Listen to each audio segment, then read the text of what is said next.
Hello friends, welcome to my YouTube channel about civil engineering. तो आज का topic है अपना कॉम्पैक्शन करना है हमें कंक्रीट का बाय यूजिंग वाइब्रेटर की हेल्प से हमें कंक्रीट का कॉम्पैक्शन करना है।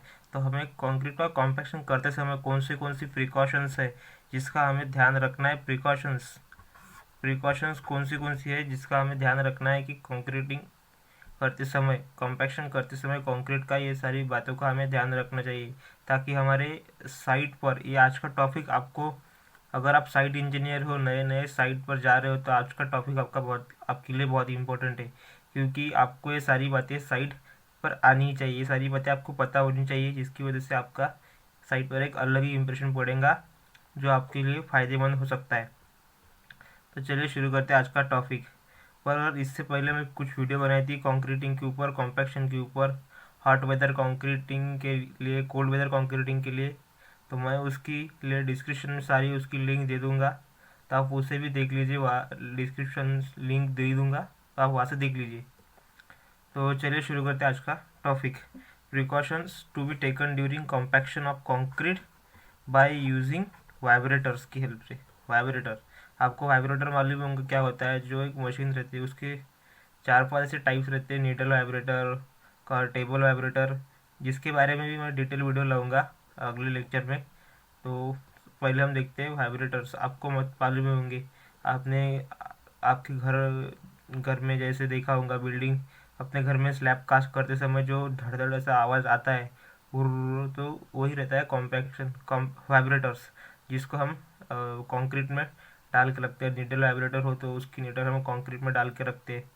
उसकी वजह से क्या होता है, हमारे कंक्रीट का वाइब्रेशन होता है। नहीं तो रोड काट करते समय आप देखे होंगे, कंक्रीट के रोड काट करते समय इसे भी लाया जाता है। चलिए देखते हैं कौन सी प्रिकॉशंस हमें लेनी चाहिए कंक्रीट की वाइब्रेशन कॉम्पैक्शन करते समय।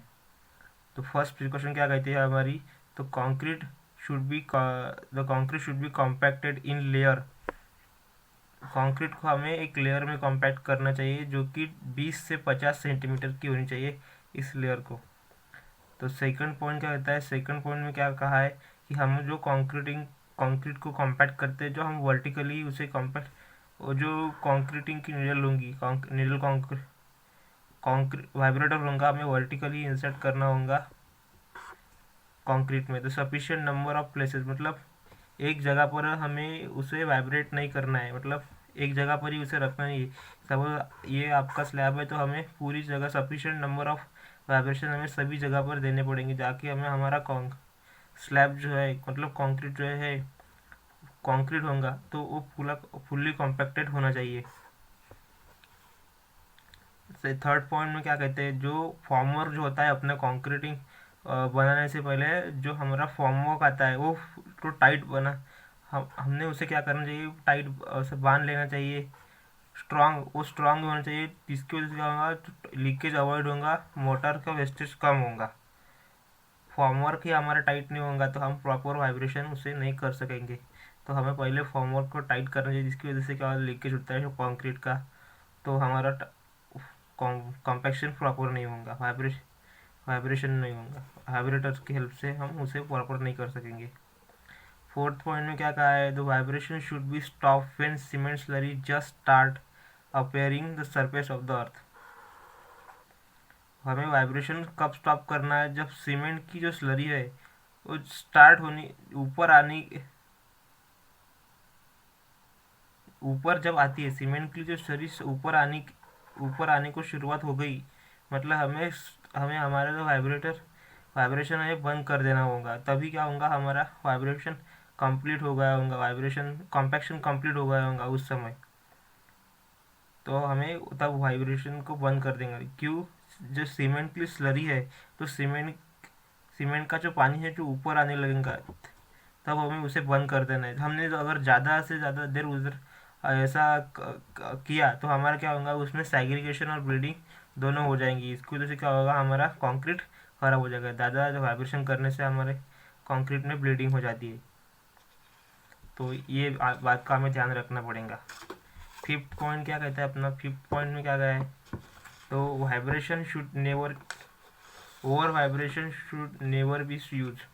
ज़्यादा हमें वाइब्रेशन नहीं करता है। ज़्यादा ओवर वाइब्रेशन हो जिसकी वजह से मैंने आपको बताया कि use to move concrete mix laterally to avoid segregation, मतलब ज़्यादा वाइब्रेशन करने से हमारे कॉन्क्रीट में सेग्रीगेशन हो जाता है। सेग्रीगेशन का मतलब आपको मालूम होगा, सेग्रीगेशन का मतलब होता है, मैं बता देता हूँ आपको सेग्रीगेशन का मतलब क्या होता है। एग्रीगेट और सीमेंट और सैंड ये तीनों अलग अलग हो जाते हैं, तो इसको कहा जाता है सेग्रीगेशन। तीनों अलग अलग हो जाएंगे तो सेग्रीगेशन हो जाएगा, मतलब एग्रीगेट अलग निकल जाएंगे, नीचे की तरफ हो जाएंगे, सीमेंट ऊपर जाएगा, सैंड नीचे आएंगी, ऐसा हो जाएगा, आपको अलग अलग दिखेगा पूरा एग्रीगेट। तो ये था सेग्रीगेशन। सेग्रीगेशन हो जाएंगी ये हमारे ज़्यादा ओवर, ये किससे होता है सेग्रीगेशन? ओवर वाइब्रेशन, ज़्यादा वाइब्रेशन होने की वजह से ही। जैसा फोर्थ पॉइंट में मैंने बताया था आपको, फोर्थ पॉइंट में, तो फोर्थ पॉइंट में यही बताया गया है कि ओवर वाइब्रेशन की वजह से हमें कंक्रीट खराब हो जाता है।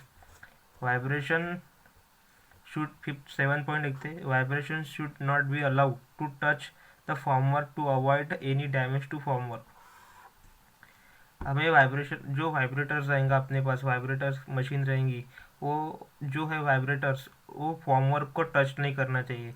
इसकी वजह से क्या होगा, टच करने की वजह से उसमें डैमेज हो जाएगा, और इसकी वजह से क्या होगा, कंक्रीट लीकेज हो जाएंगे, तो हमारा कॉम्पैक्शन जो होगा प्रॉपर नहीं हो सकेगा, हमारा कॉम्पैक्शन ख़राब हो जाएगा, मतलब वहाँ पे कॉम्पैक्शन नहीं होगा, तो उसके से लीकेज ऐसे सारे प्रॉब्लम आ जाएंगे, तो डैमेज फॉर्मवर्क,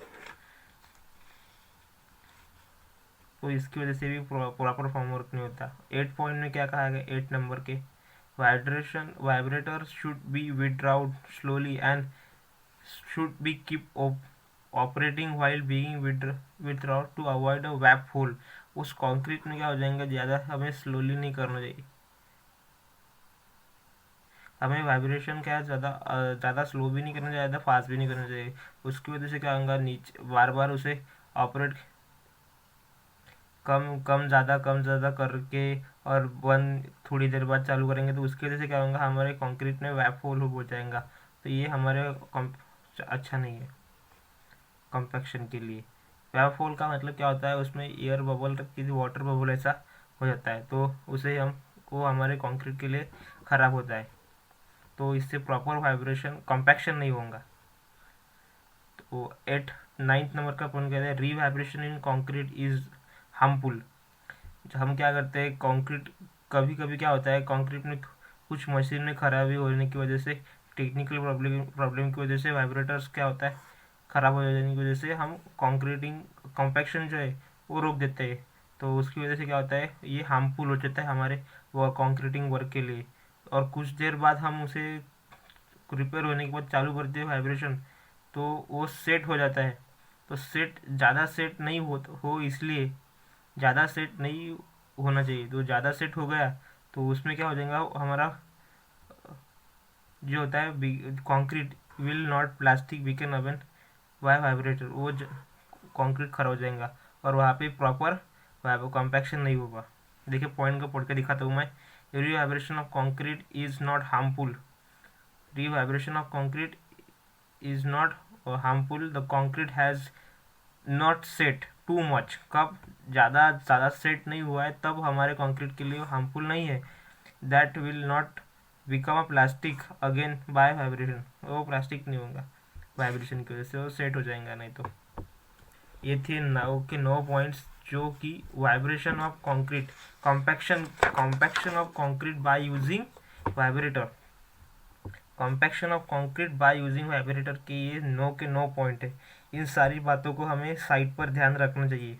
आप अगर नए इंजीनियर तो आपके लिए टॉपिक बहुत ही इंपॉर्टेंट है, साइट पर आपको इसकी बहुत ही ज़्यादा ज़रूरत पड़ेगी, पहले आप स्लैब कास्ट कर रहे हो, तो ये आपको बातें याद होनी चाहिए।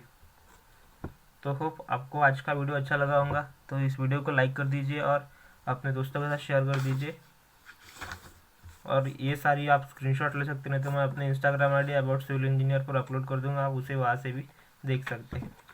Thank you for watching, good bye.